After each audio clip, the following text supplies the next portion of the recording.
మంచి చేశా అన్న ధైర్యంతో నిలబడిన ఒక్క మీ జగన్.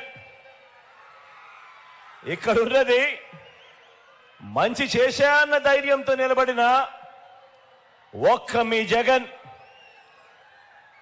చుట్టుముట్టినది గతంలో ఏ మంచి కూడా ఏ పేదకు కూడా చేయని అబద్ధాలే పునాదులుగా, మోసాలే అలవాటుగా పెట్టుకున్న 10 మంది కుట్రదారులు అటువైపున. ఒక్క మీ జగన్ మీద ఎంతమంది దాడి చేస్తా ఉన్నారు అనంటే నిజంగా ఆశ్చర్యం అనిపిస్తుంది. ఒక్క మీ జగన్ మీద ఓ చంద్రబాబు, ఓ ఈనాడు, ఓ ఆంధ్రజ్యోతి, ఓ టీవీ5, ఓ దత్తపుత్రుడు, ఓ బీజేపీ, ఓ కాంగ్రెస్, ఇవన్నీ సరిపోవంటూ ఇన్ని కుట్రలు, ఇన్ని అబద్ధాలు, ఇన్ని మోసాలు, కుటిల పద్మవ్యూహంలో వీరంతా కూడా ఒక్కటై బాణాలు సంధిస్తున్నది ఒక్క మీ జగన్ మీద. మీకు మంచి చేసిన మీ బిడ్డ మీద, మీకు ఆ మంచికి మధ్య మీ సేవకుడిగా ఉన్న ఒక్క మీ బిడ్డ మీద ఇంతమంది దాడి చేస్తా ఉన్నారు.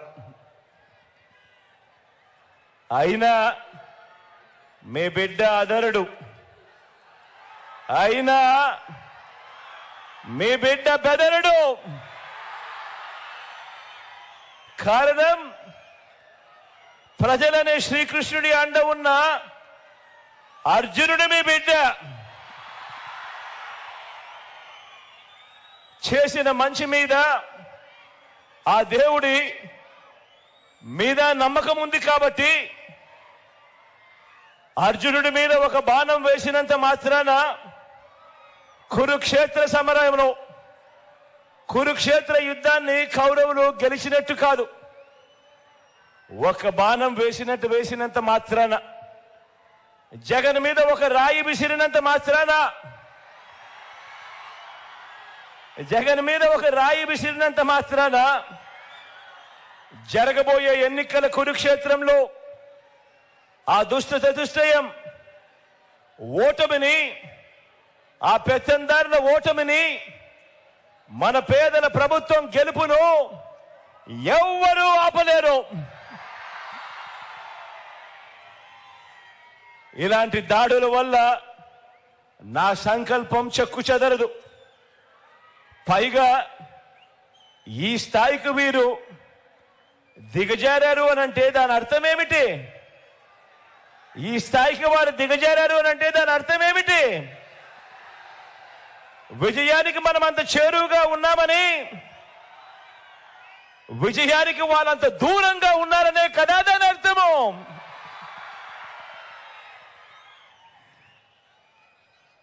అందుకే చెప్తా ఉన్నా, ఈ తాటాకి చెప్పులకు మీ బిడ్డ అదరడు, మీ బిడ్డ బెదరడు. మీకు సేవ చేయాలన్న నా సంకల్పం మరింత పెరుగుతుందే తప్ప ఏ కొంచెం కూడా వెనుకడుగు వేసే ప్రసక్తే లేదు.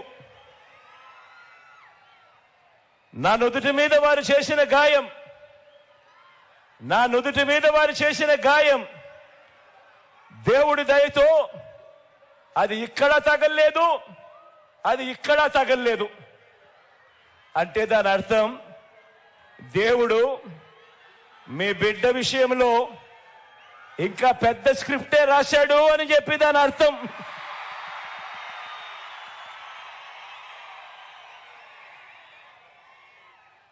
నా నుదుటి మీద వారు చేసిన గాయం బహుశా 10 రోజుల్లో తగ్గిపోతుందేమో, కానీ పేదల ప్రయోజనాలకు చంద్రబాబు చేసిన గాయాలు ఆయన పాలనలో ఆయన చేసిన గాయాలు ఆ రైతులకైతేనేమి, ఆ అక్క చెల్లెమ్మలకైతేనేమి, ఆ నిరుద్యోగులకైతేనేమి, ఆ సామాజిక వర్గాలకైతేనేమి, ఆ చంద్రబాబు మోసాలతో అతలాకుతలమైన ఆ పేదల బ్రతుకులు, చంద్రబాబు చేసిన మోసాలను, చంద్రబాబు చేసిన గాయాలను ఆ పేదలు ఎన్నడూ కూడా మర్చిపోయే ప్రసక్తే ఉండదు అని సందర్భంగా చెప్తా ఉన్నాను. గాయపరచడం, మోసం చేయడం, కుట్రలు చేయడం చంద్రబాబు నైజమైతే, మీ ఇంటింటికి మంచి చేయడం మీ బిడ్డ నైజం అని చెప్పి కూడా ఈ సందర్భంగా గర్వంగా చెప్తా ఉన్నా.